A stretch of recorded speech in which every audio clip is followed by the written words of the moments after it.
Hello, and welcome to today's show, Legacy Living, Make Your Life Count. I'm your host, Dr. Gloria Burgess, international leadership expert and trusted advisor. Welcome to Legacy Living, Make Your Life Count. I'm delighted that you joined me today. I want to give a big thank you to those of you listening, and here's a great big shout out to all of you listening around the world. I'm delighted and so grateful that you tuned in. I hope you're enjoying a fabulous day and that you're having a fantastic week, because you know what? In the grand song of the universe, life is very short. It's short, sweet, and very precious. So, I hope you're making a difference in your own life, because when you do, you also make a difference in someone else's life. Now, a lot of folks want to make their life count for something, and they ask me, Dr. Gloria, how do you do that? Well, it's really very simple. Very simple. You make your life count day by day, step by step, moment by moment, every single day, 365, 24/7. That's what Legacy Living, Make Your Life Count is all about. Now, you can learn more about Legacy Living, Make Your Life Count by visiting the Gloria Burgess website. That's gloriaburgess.com, and you can also visit me on Facebook, and that's facebook.com/Dr. Gloria Burgess, PhD. And the doctor is abbreviated, so it's Dr. Gloria Burgess, PhD. You can also check out one of my TED Talks at TED.com. Now today, I want to talk with you about leadership, a topic that is near and dear to my heart. Specifically, we are going to focus on work-life balance. Today I have a very special guest, Danielle Harvey Stinson, and she's going to share a little bit about her work and her leadership journey and how she thinks about work-life balance. So who is Danielle? Well, she wears many, many hats. She's a mom, she's an avid lifelong learner, and she's a very creative soul and a trusted friend, and an amazing mentor. In a word, Danielle is an influencer, and to me, she is very inspiring. Danielle is a leader who makes a difference in her own life and in the lives of so many others throughout the world in her work at the University of Southern California. In that work, she works in alumni relations.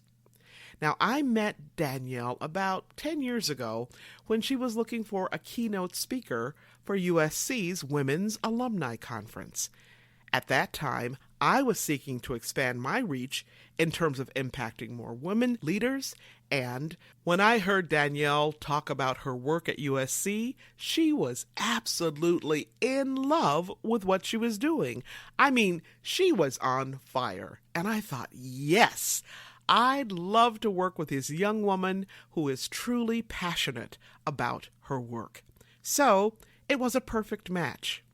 Now, I'm also a USC alum, which made it even sweeter. For all the USC folks out there like me, fight on, right? Now, as I said, USC is very lucky to have Danielle, and there she works in alumni relations, leading a diverse team of professionals. She and her staff are responsible for engaging all alumni, lifelong and worldwide, through a vast array of programs, services, and events.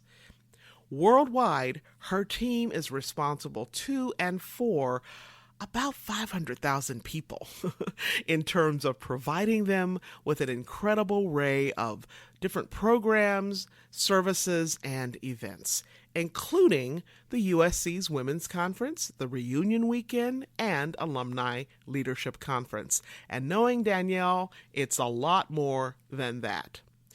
Danielle and her team are also responsible for the LGBTQ Alumni Association, industry and affinity networks, and generational groups. And she will tell us more about that during my conversation with her. As I mentioned just a few moments ago, Danielle is positively on fire, and she is committed to making an impact on the world, and in particular, making an impact to empower women leaders to transform their world. When you hear her story, you will learn why she's so passionate about making a difference, about making an impact on the world in this particular way. Now, when I met Danielle, I was struck by her enthusiasm and by her passion. But these are just a couple of her many wonderful qualities. We are truly blessed and honored to have her as one of our guests on this show. Now, Danielle has worked at USC for a little over 15 years, and her passion for teaching and lifelong learning show up in her work on a daily basis. And she has impacted so many professionals in terms of recruiting, onboarding, coaching, and mentoring. And like I said, she's actually one of my mentors as well. Danielle earned her bachelor's degree in education from USC's Rossier School of Education and an executive master's degree in leadership from USC's Price School of Public Policy.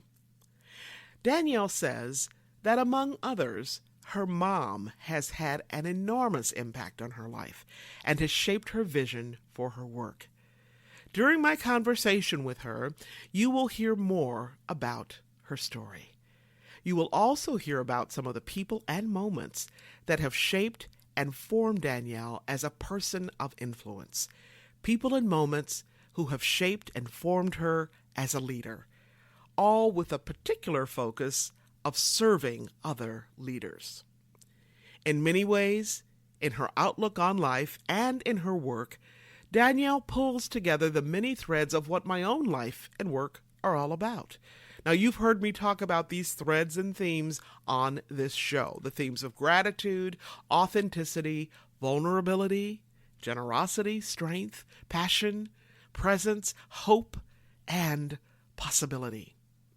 I just love it. Two women, Danielle and me, from pretty different backgrounds, very different in age and lifestyles, yet we share so many common threads. Can I just tell you something? Danielle and I had a fabulous conversation, and I'm so excited to have this amazing leader with us today. This is going to be a marvelous podcast. You don't want to miss a single word. So put on your walking shoes, grab your earbuds, or simply relax in your favorite chair. Grab yourself a cup of coffee or tea or a nice cool glass of water. You are going to want to take notes today. We're going to have a great time. Okay, now before I jump into today's episode, I want to take just a moment to welcome you. If you're just joining us, I'm your host, Dr. Gloria, and this is Legacy Living, Make Your Life Count. I'd also like to extend a special welcome to those of you who are joining my show, or if you're joining Talk Network Radio for the very first time. Let me tell you, you are in for a real treat. I'm excited to have you listening today, and I'm deeply honored that you've allowed me to be part of your day, so you can be inspired by ideas and resources to make your life count. Today's episode is all about work-life balance, a very important topic as you develop your own identity as a leader. Good morning, Danielle. How are you doing today? Hi, Gloria. I'm doing well. Thank you so much for having me. Oh, it's such an honor and a blessing to have you on the call today. Danielle, I know that my listeners can't wait to hear what you have to share with us. So welcome, and again, thank you for joining me. Thank you. I am looking forward to today's conversation. Right. So, Danielle, let's begin. If you would just say a little bit about yourself, kind of tell us about you, your journey to, where you are today, and the kinds of things that you do in your current work. Okay, sure. So I am currently the Assistant Vice President for Alumni Relations at the University of Southern California, and I have been working here for over 13 years now. And you mentioned my journey. I actually started, no shame in my game, as the assistant to the assistant of the head of the Alumni Association. And it was a funny thing that happened on the way to the Coliseum, literally, that I can share with you. But just going into what I do on a daily basis, I am responsible for alumni engagement around the world and with our various alumni constituents. So we have over 400,000 alumni that are living around the world, as I mentioned, and my task, along with several members of my staff, is to break that number down and to engage alumni on a personal level. So we will look at everything from how do alumni work to where do they live, what are some of their personal interests, and then we'll build programs around those things. So there are alumni clubs of New York. There's an industry network based around real estate. We have professional networks for women.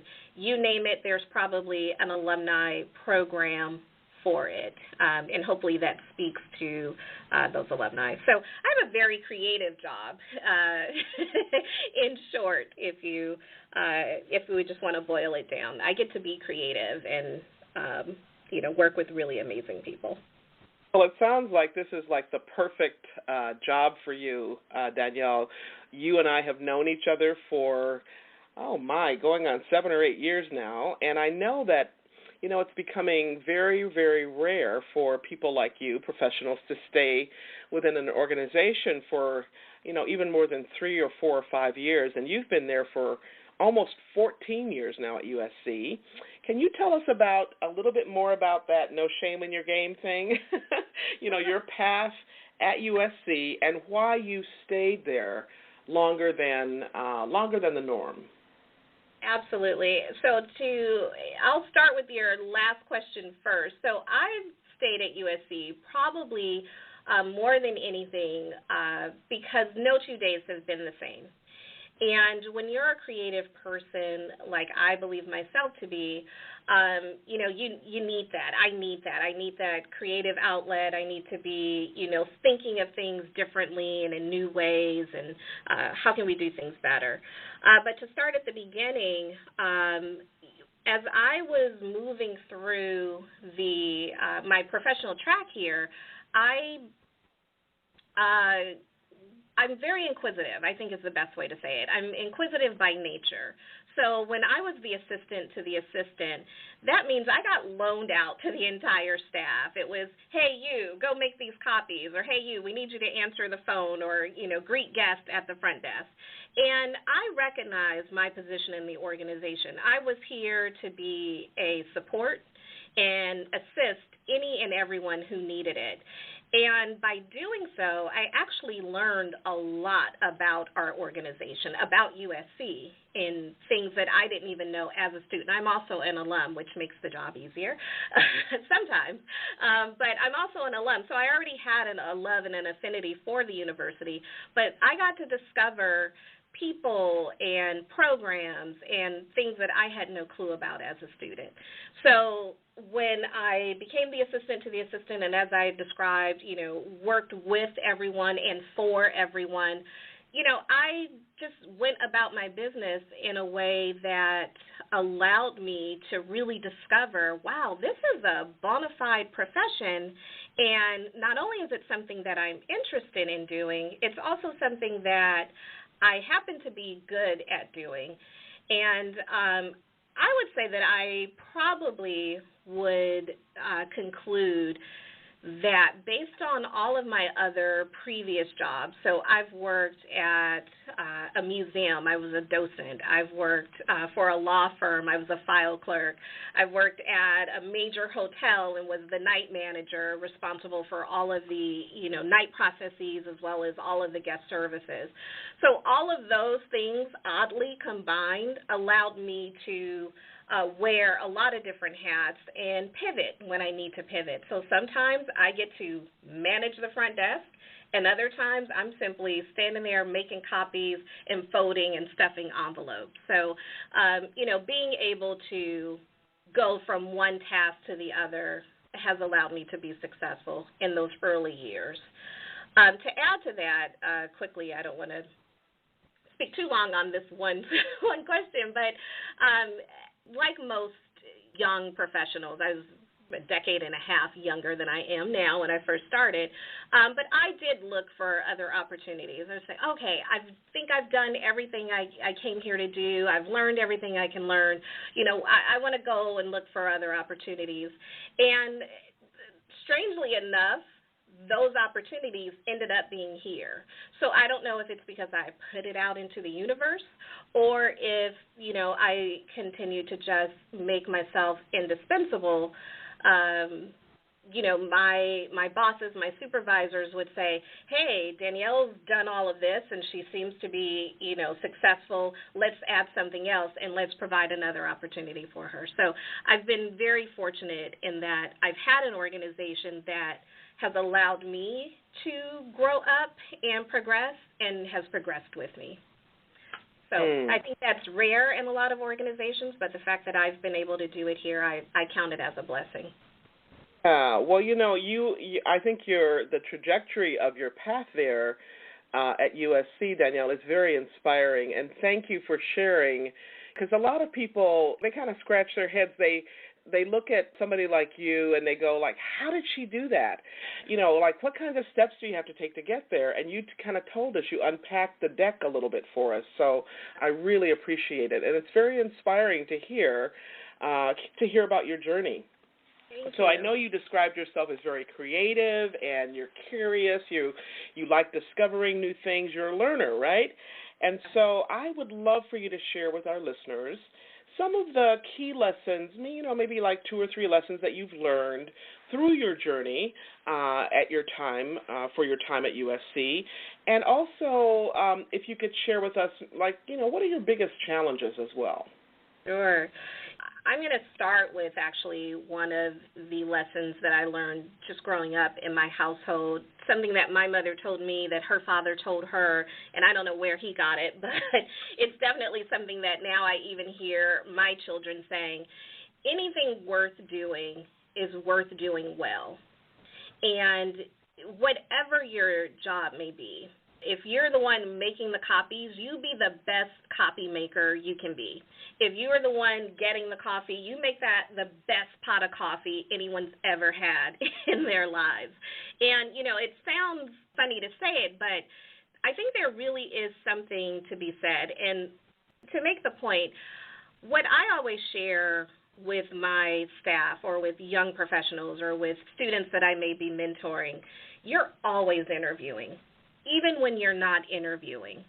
And what I mean by that is people are going to observe you in the way that you go about your business and the way that you go about your work. Are you going into your work with passion? Are you approaching your work with, care and thoughtfulness? I think that is something that people observe even when they're not paying attention. And as now somebody who is in a supervisor role, I now supervise other staff members, I can definitely notice that. Even if I don't check in with a particular staff member, on a day-to-day basis, or I haven't checked in with them for a couple of weeks, I can tell when someone's phoning it in and when someone's really going about their work in a way that shows they care. So to speak to the challenges, I think another thing that I sort of live by day to day is never be satisfied with just good enough. And I'll say that in a way, yes, sometimes we do just need to get it done. And I have a short list of things, okay, we've just got to do it, and, this is as good as it's going to get. But after I've done something as big as, let's say a reunion program or a women's conference or any of our big programs, immediately following, and sometimes even the week of, I'll start thinking about, okay, if where we are is the best that we can do, what does next year's look like, or what does it look like the next time? What could we have done better? For the things that are outstanding, how can we replicate that or make it scalable so that we're not stressing ourselves unnecessarily? So that is something that I think, again, attaches itself to that first thing, which is if you're going to do something, do the best. And then if you did do something, take pause and see how can we do it better? How can we continue to get better? And that goes to the lifelong learning and me being a dedicated to always learning, sort of mantra that I live by. And and then we just keep challenging ourselves. I feel like every single day that we wake up and open our eyes and have breath in our bodies, we're here to be a little bit better than we were before. And it's kind of like how I start my day. Like, what's the day going to look like? So those are like my three big ones, and they're all related to one another. Absolutely. You sound like you could have grown up in my household. I'm just... We say that all the time. And I was also thinking about, I'm not even a football person, but yesterday the Seahawks, our local team here, just blew it off the charts. And I only mention it because you talk about the challenge, your particular things, is never be satisfied with just being good enough. Yeah. And Pete Carroll used to be the football coach at USC, and he's now up here. And I'm just thinking, that's how he coached the team there. That's how he coaches the Seahawks. Never be satisfied, and always look for those possibilities. So, yeah. All right. So can you tell us a little bit, Danielle, about your experiences and specifically what you do to educate and empower your staff? I mean, you have people reporting to you. You haven't always had that. So, how do you do that, and maybe who did you learn from? Who influenced you? Yeah, that is a great question. So just a little bit of a background. I did not share, which is, if it's not apparent to everyone now, my major was education. So it's not an accident that I am so committed and love the thought of lifelong learning. Every day we can get better. There's always something new to learn. And so I actually take the approach with my staff as, how can we make this a teachable moment? Or what are we learning about ourselves, about our programs? What are we learning about the work that we're doing? And how can we apply that, again, to be better, to do better, to grow more, to progress?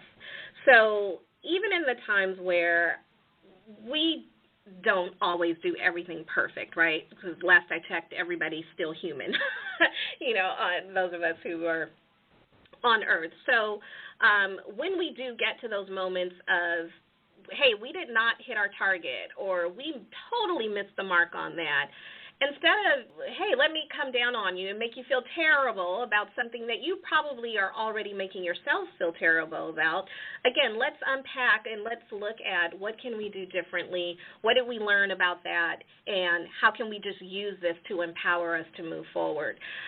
So it's so important to me because I've had terrible bosses, not here at USC, it's a wonderful university, but I've had terrible bosses in the past where instead of helping their staff members, figure things out or to be successful, they were always finding fault. This is wrong, that's wrong, you didn't do that right, you should have did this, and blah, blah, blah, blah, but not really giving concrete information about how to be better in the future, or how to be successful at that particular thing in the future. So I know, like I said, how that feels, and how it just makes me want to, it made me at those times just want to throw my hands up, or, hey, you know what, I'll take my toys and go elsewhere. So when I work with my staff, it is important for me to allow them to fail with grace, Yes. And again, then move forward. So that's really important to me. Thank you. And Danielle, you mentioned that you had some really good mentors as well. Can you tell us perhaps about one or two people who really influenced you? Yeah, I'll ask you the next question after you answer this one. My head's just kind of spinning because I'm loving talking with you. Oh my gosh, yes. You and I talked about this. You and I can talk for hours, and I'll try. I'll try to give some concrete answers in a short amount of time without going on and on like I'm doing right now. So my mentors, not to butter up the host, but Gloria, I definitely count you as one of those women, leaders, and confidants who I've been able to call and talk things out. And for my mentors that I've had over my lifetime, and there have been many, some that I have been mentored by and they didn't know it, and then others that I've had, a mentor relationship with formally. But to speak to our relationship and how we've come into each other's lives, I always say you came into my life at the right time, and you helped me with our women's conference program, which I believe we'll talk about a little bit later. But since then, you've always been someone that I could call and say, I have this idea, and because of the trust, and this is unspoken, because of the trust, because of our openness, and because of our transparency and our ability to be vulnerable with one another, I just want to lay some things that are in my heart out to you. And you've been very receptive to that. And I think as mentors, just globally, taking this back for a second, that's what mentors are really, that's when they're useful, right? Like we know about the professional mentors. Hey, mentor John Smith, help me get this internship, or help me get this job, or help me with this interview. That's all great, and those are needed. But those mentors where you can just be bare and vulnerable and open and in a safe space, those are the ones that are really near and dear to my heart, which is why I always love talking to you. And I hope that others are able to find those mentors, because they're just as important as those other tactical mentors that you need to get your jobs and get your promotions and get your references and all those sorts of things. Absolutely. And I really appreciate you sharing that. Danielle, so many people, and women in particular, they kind of struggle sometimes with finding mentors, and I think you've just spoken to mentors are not created to do everything for you, and so we need different mentors in different arenas of our work life, professional and personal life. Yeah, so thank you. Yes.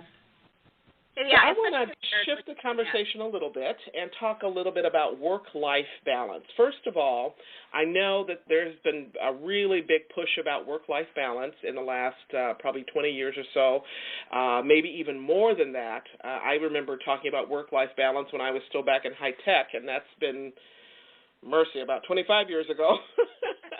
And so I was wondering, Danielle, if you could tell us what work-life balance means to you, because it means different things to different people, and then just share a little bit with us about, do you feel balanced in your own work-life situation, and how do you achieve that balance? Absolutely. So this is it's one that I always giggle. I won't say laugh at, but it makes me giggle to hear work-life balance. I actually had someone recently in an interview ask me, well, what's the work-life balance like here at your organization? And for me, it's personal to everyone.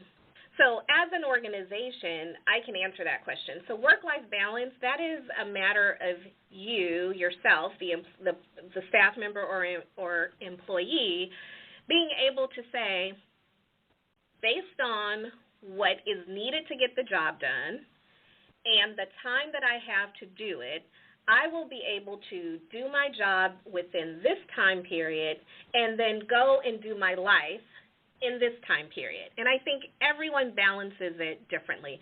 So again, full disclosure, I am the AVP, as I mentioned, so I have about 15 different staff members here that I'm responsible for checking in on, working with, and supporting. On top of that, I also have my own programs that I'm specifically responsible for managing and leading. So that's a full professional plate. And if I allowed myself, I would be here 18, sometimes 20 hours a day in any given week. That doesn't always happen, maybe once or twice. Outside of that, I am married. I have 3 children, and I also have 3 stepchildren who I am responsible for loving and nurturing and supporting. So my life is completely full, not to mention my extended family that relies on me, brother, sister, mother, all those wonderful people and things that are in our lives that we hold dear and feel responsible for and to. So I'm saying that to say it is really Danielle's responsibility to look at what does she get paid to do and is important for her to get done so that she is successful, her staff is successful, and USC feels they're getting what they need from me and us. And then I also need to assure myself and work with my family to give them what they also need. And that's my responsibility. I don't think that's the responsibility of my company, unless my company is saying, I don't care what you have to do, I need you here at these times, even if it conflicts with what's going on in your outside life. And it's very rare in today's age that happens. I've never been told that I can't go be somewhere for my children, for my husband, for my family. So anyway, I think I'm getting a little bit off, but I just want to say that balance, 1, is personal, and 2, it's really up to us to determine when and where things take place. Some days or weeks, the balance may tip in favor of your professional life, and on some days and weeks, things may align so that you are attending to all those things outside of your professional life. So that's just my take on it, and I'd love to hear your opinion on this as well, because you said you started hearing about it over 25 years ago. What were some of the challenges that you faced, Gloria? I know that you were also family and marriage and personal life and professional life. Yeah, well, I love your response, Danielle, so thank you for sharing it with us, that it's very personal and that you have to take responsibility. I know a lot of individuals that I've talked to over the years about work-life balance. Some people think that it's the responsibility of the organization to provide that work-life balance for them, and I'm more in your camp. I really believe that our professional lives is our responsibility, not our companies, not our organizations, and that goes for work-life balance. For me, I think I take a page out of a friend of mine. She's actually from a little tiny country in Africa called Burkina Faso, and in her culture, she says, Gloria, I don't get it. She says, every time I come to the U.S., we talk about balance, and it's always like 50-50. She said, in my country, it's balance is what's needed today. Yes. What's needed like right here, right now. And I love that because, in different seasons of our life, we have different obligations, different responsibilities, there are different calls, and I'm going to say even demands on our life, both in our personal life as well as professional. And so balance is really not something that's static. It's very dynamic. And like you're saying right now, Danielle, your responsibilities, when you said you're responsible for like 400,000 people, I'm going like, what? Yes. That's a lot of people. That's a lot of people, right? And you have 15 staff that and at some point in your life along the way, you didn't have that scope of responsibility, so your work-life balance is probably different. Your children weren't in the life stage that they're in now. So for me, it's really about what's needed right now, right here, right now, at this particular moment, and in this season of my personal and professional life. Yeah. I completely agree. Yeah, I love that. What's needed right now. I say all the time, life happens when we're busy making plans. And Amen. I'm one of those to-do list people. Yeah, so, hey, I'm going to do these 10 things today, and then life will say, nope, no, you're not. Emergency call, you got to get down to your kid's school, or, emergency call, husband's car is on a flat, and now you've got to help him get that situated. So, yeah, it's nice that people think it's 50-50.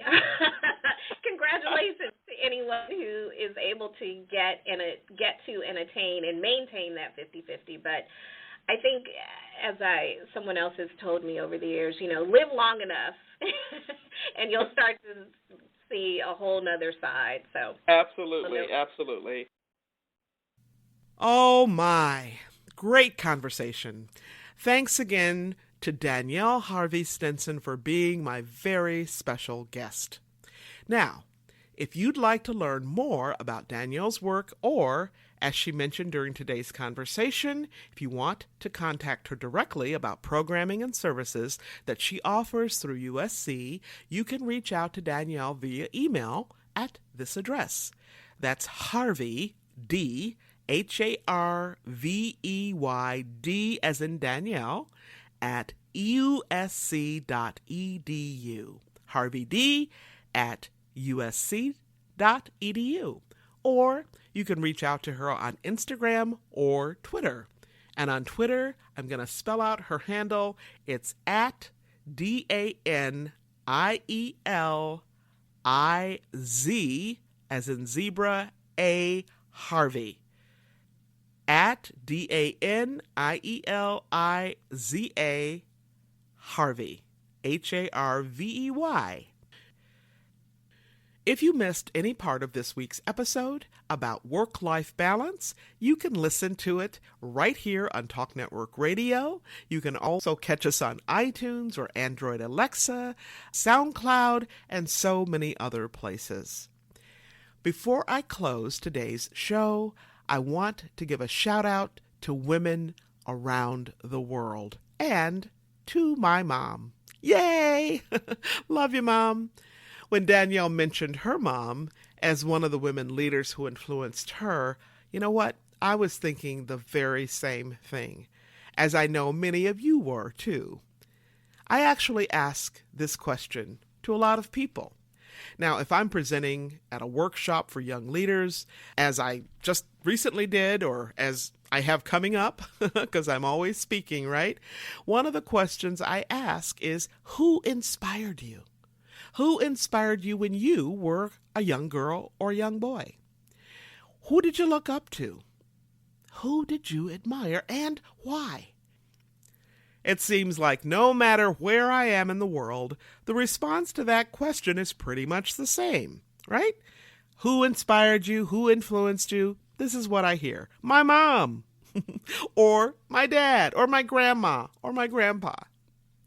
It is truly amazing how much impact we have as leaders in our own home with our own children. So moms and dads, even when it seems like your daughter or your son isn't paying any attention at all, can I just tell you something? They are. They are listening, they are soaking it in, and more than anything else, they are watching you. So let me be really clear. They are scoping you out, right? They're observing everything you say and do. Most importantly, they are watching you to see if what you say and what you do line up. Our actions really do speak much louder than words. A good friend of mine, who is a former CEO of a very large company, also says, as a parent, as a leader, in any context, your walk has got to talk louder than your talk talks. I love that. Let me repeat it. She says, your walk has got to talk louder than your talk talks. Why is that? Because that's how we build the bridge called trust. That's how we strengthen our bond with those we love. That's how we deepen our relationships, one step at a time, inch by inch, mile by mile, and smile by smile, at home, at work, and in any area of our lives, every single day, 365, 24/7. So, let me ask you this. How is your walk lining up with your talk? You know what? It is never too late to get your walk and your talk lined up, to get your act together, so to speak, right? So you can take it on the road and make the difference in someone's life that only you can make. Remember this: how you live is how you lead. How you live is how you lead. Now, if you happen to miss any part of this week's episode, or if you missed last week's, you can listen on the go, right?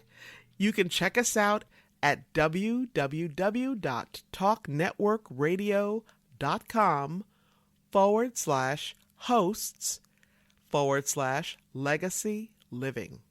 That's talknetworkradio.com/hosts/legacy living. You can also catch us on iTunes, Audible, Alexa, SoundCloud, iHeart, TuneIn, Spreaker.com, Talk Network Radio, and so many other places.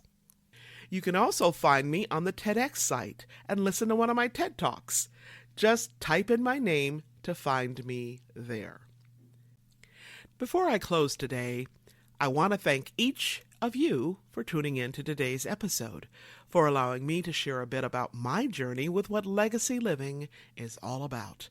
Not just living and learning, but living and learning and serving so that you make a difference in your own life and in the lives of others. It's about being on purpose every single day, 365, 24/7.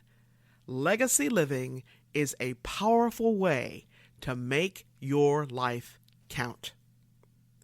Once again, I want to thank you for joining me for today's episode. I'm your host, Dr. Gloria Burgess, and this has been Legacy Living, Make Your Life Count. Please join me again next time right here on Talk Network Radio for another episode of Legacy Living, Make Your Life Count. We're here again very soon right here on Talk Network Radio. Don't just count the days in your life. Make the days in your life count. That's what legacy living is all about. Have a fantastic day, and remember, make the days in your life count. God bless you.